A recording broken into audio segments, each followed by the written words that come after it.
Hello and welcome to this special program on the proposed goods and services tax. A broad understanding between the centre and states has resulted in a modified bill that was presented in the Lok Sabha. In this special program, we will discuss the main provisions of the bill and also pending issues that need settlement.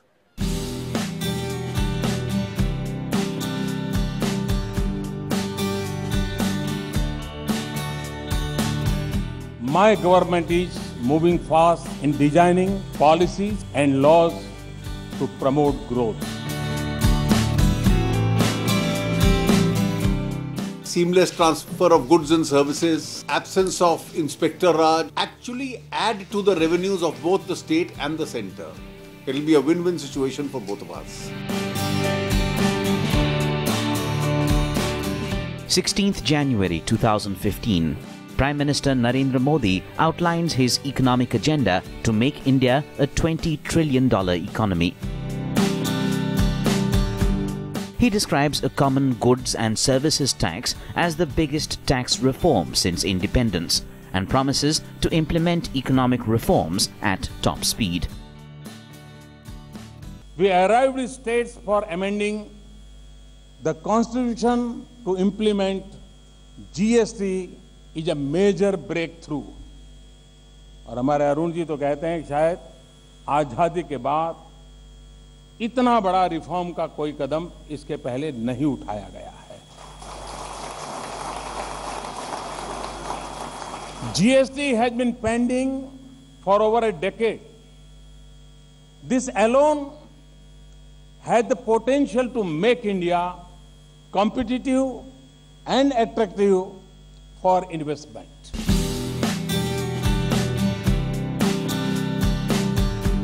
Modi was confident of implementing the GST in the near future. His Finance Minister Arun Jaitley had successfully introduced the 122nd Constitutional Amendment Bill 2014 in the Lok Sabha around a month back despite a deadlock in the Rajya Sabha. After tabling the bill, Jaitley had appreciated the work done by his predecessors. The UPA government had held detailed consultations, and the bill introduced by them had gone through an extensive standing committee process.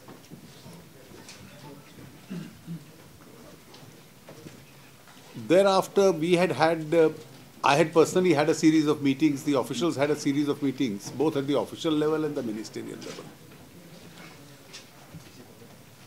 Finally, it was crystallized to only a few issues.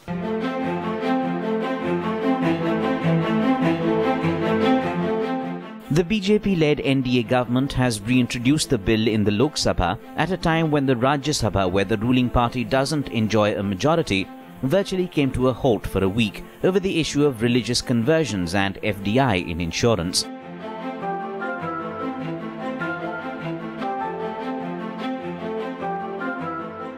A key regional player, the Mamata Banerjee-led Trinamool Congress, was steadfast in its opposition on several issues, including raising the FDI cap in the insurance sector. But it did support introduction of the GST bill in the Lok Sabha. When in the Lok Sabha, when it was being introduced, the Trinamool speaker, Mr. Sangwan, said that their party fully supports the concept of a GST.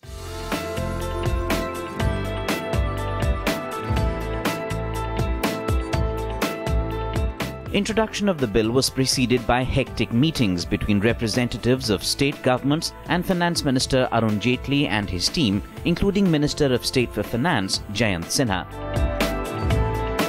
Jaitley described it as a win-win situation for both the states and the centre. Seamless transfer of goods and services, absence of Inspector Raj, no tax on tax, obviating the possibility of evasion and avoidance, will actually add to the revenues of both the state and the centre. It will be a win-win situation for both of us. And it will be the single most important tax reform after 1947. Jaitley conceded to most of the demands put forward by the empowered Committee of Finance Ministers of States led by then Finance Minister of Jammu and Kashmir, Abdul Rahim Rathar. Rathar followed the footsteps of work done by his predecessors Sushil Modi, former Finance Minister of Bihar, and Ashim Dasgupta, former Finance Minister of the West Bengal government. To bridge the trust deficit between the states and the centre, Arun Jaitley made a significant move, announcing that the centre would clear all CST claims of states lying unpaid with the centre within 2 to 3 years. देखिए, past में न देने से राज्यों का विश्वास टूटा था और इसलिए उस विश्वास को वापस लेने के लिए हमें ये सार्वजनिक घोषणा करनी पड़ी. Prime Minister Modi's government has voiced the intention to roll out a common goods and services tax across the country from next year. Our target date is 1st April 16. Yes. And you have to pass the amendment. The states have to ratify it.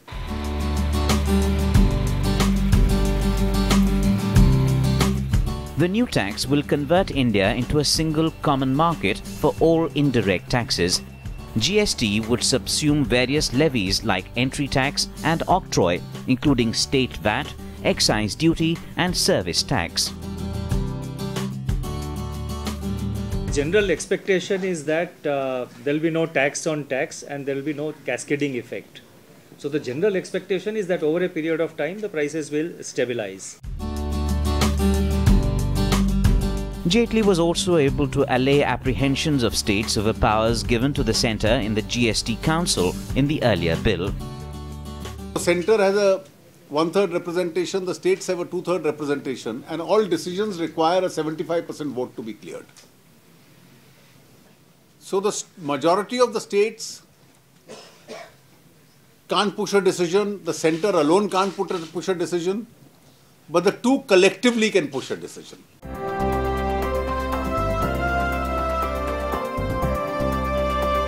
The Finance Minister also succeeded in persuading the states to bring petroleum products within the ambit of the GST.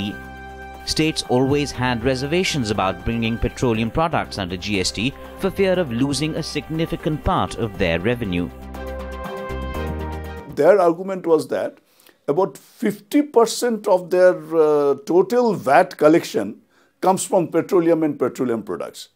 And their fear, state's fear is that there will be a revenue loss once GST comes, and they will not be getting that much of amount from petroleum and petroleum products. Jaitley left the decision on a starting date for levy of GST on petroleum products on a GST Council comprising members of both centre and states. Petroleum being included within the constitutional amendment, but the date on which petroleum can be taxed under GST will be decided by the GST Council. The Finance Minister also announced additional measures to allay apprehensions of states about potential loss of revenue during the transition phase. He also included a provision in the Constitutional Amendment Bill to compensate revenue loss of states. In the first 5 years,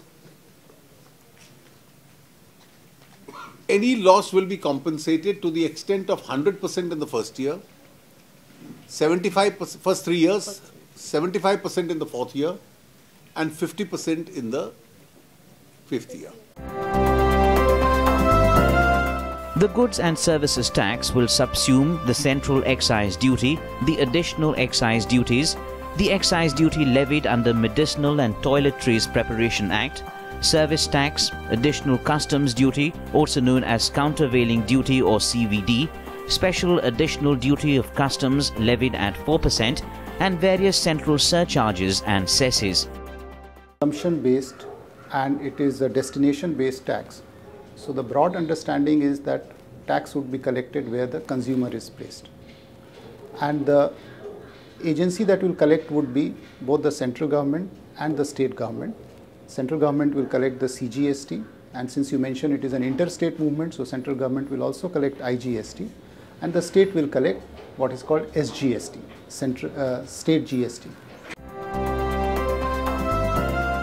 At the state level, the GST will absorb sales tax or the value-added tax, entertainment tax except those levied by local bodies, luxury tax, taxes on lottery, betting and gambling, and also state cesses and surcharges.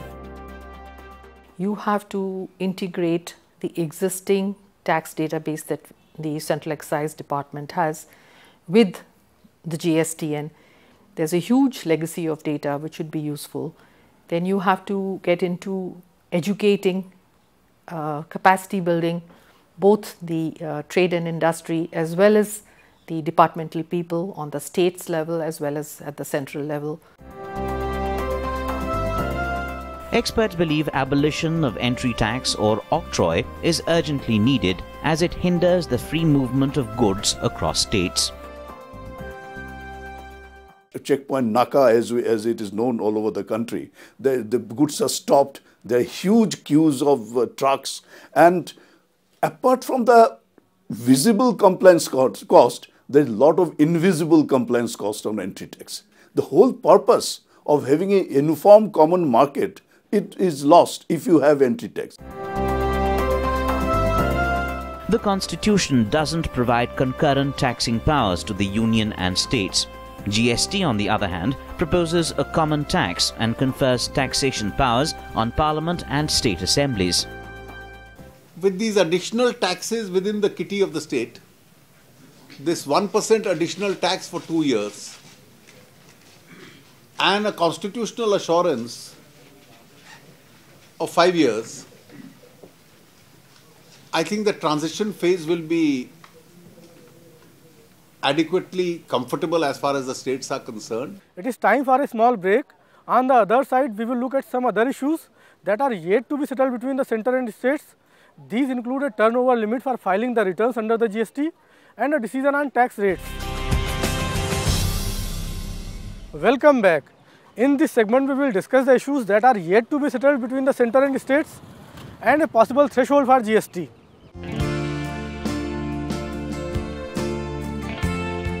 Finance Minister Arun Jaitley seemed happy after tabling the constitutional amendment bill in Lok Sabha as he was able to bring the states on board on India's biggest tax reform. GST had eluded two previous finance ministers, P. Chidambaram and Pranab Mukherjee. He claimed that during his discussion with the states on GST, he did not face partisan politics. The states were not divided on political lines.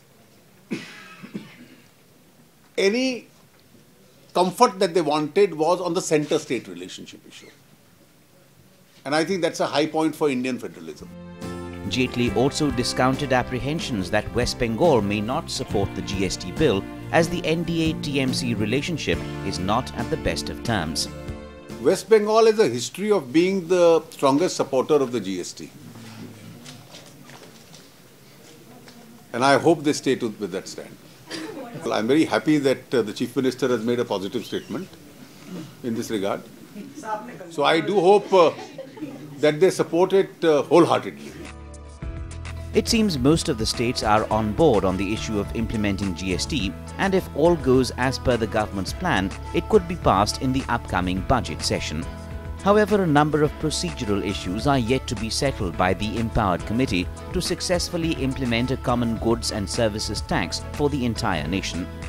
This includes a decision on the number of exempted goods, deciding the threshold level or annual turnover for filing returns under the GST. A decision on threshold level will help the proposed GST Council to decide the revenue neutral rates or tax rate for GST. The government says work on finalizing the exempted goods list is at an advanced stage. There has been no very firm decision regarding the exemption list, but there is some broad discussion that the exemptions that are available under the VAT regime, that can be a starting point for discussion, but this would require more work to be done.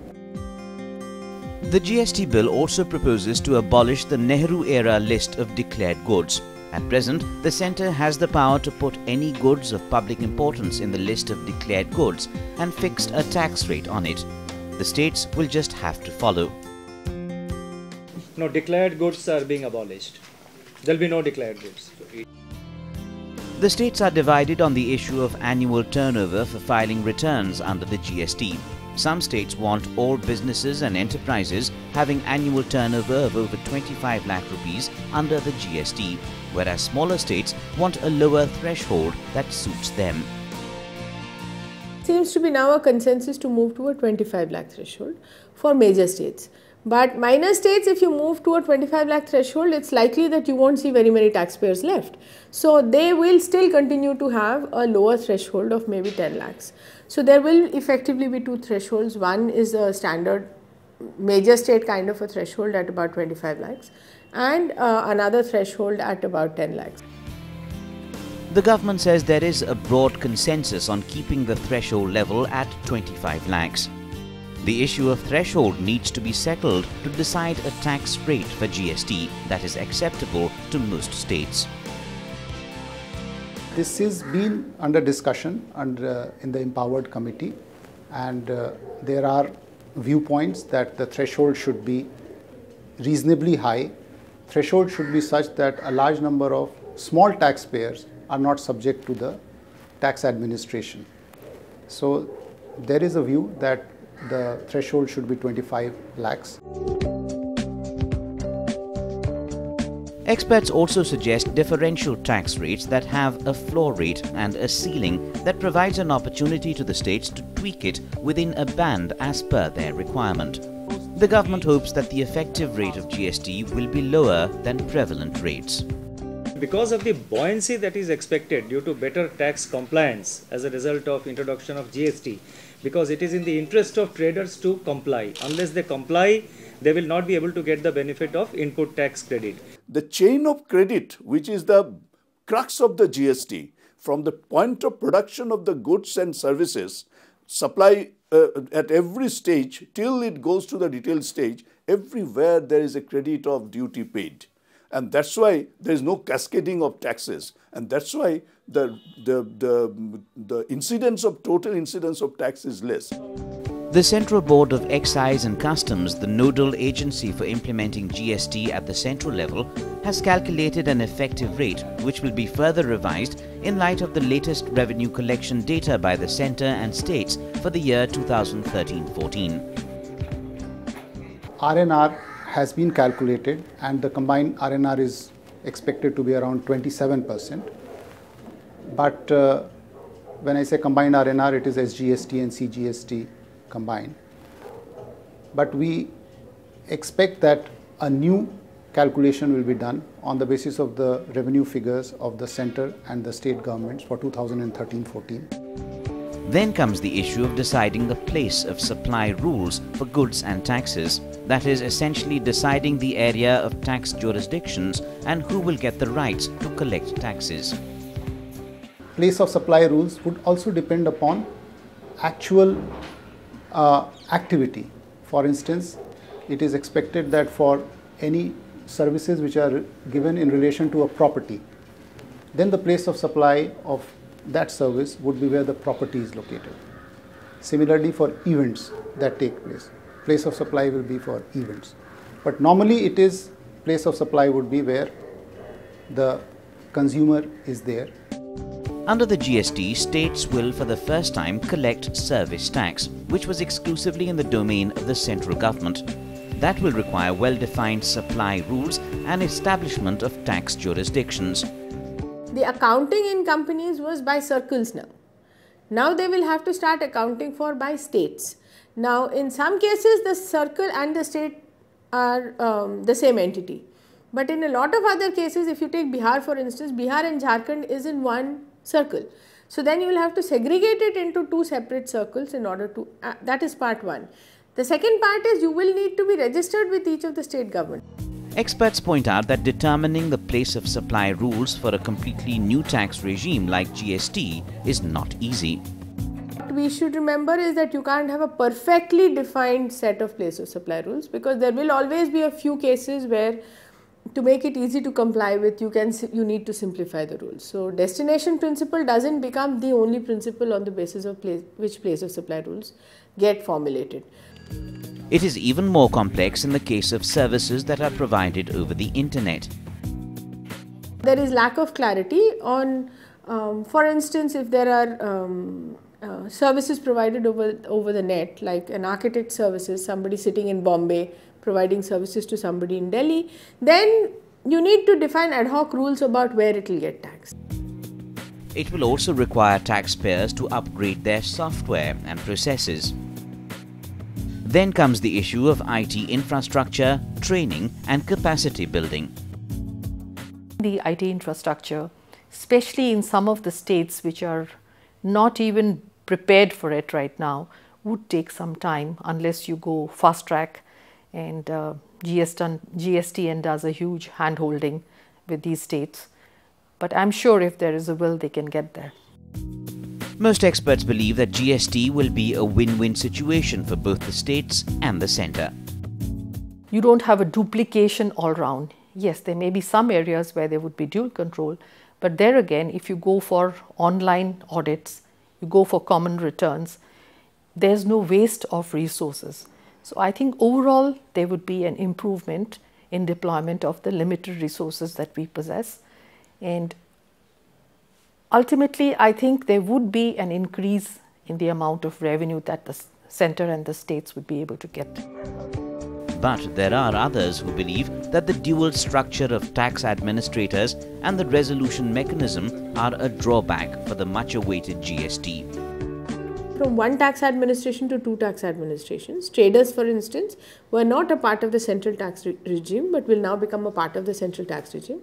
And a number of service providers were not part of the state tax regimes but now become a part of the state tax regimes.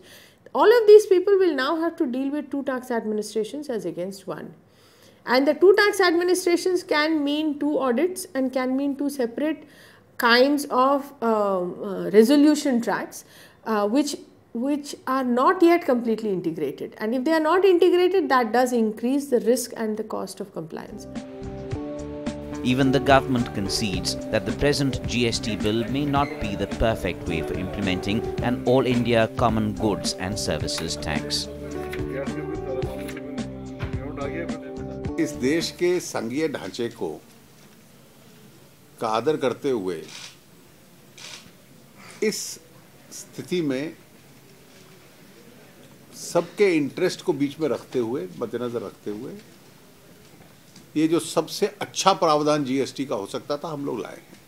Despite broad consensus, the passage of the bill looks difficult. However, once it is passed, the new law will provide a mechanism for settling all pending issues through consultation. Thank you for watching this special program. Keep watching Rajya Sabha Television.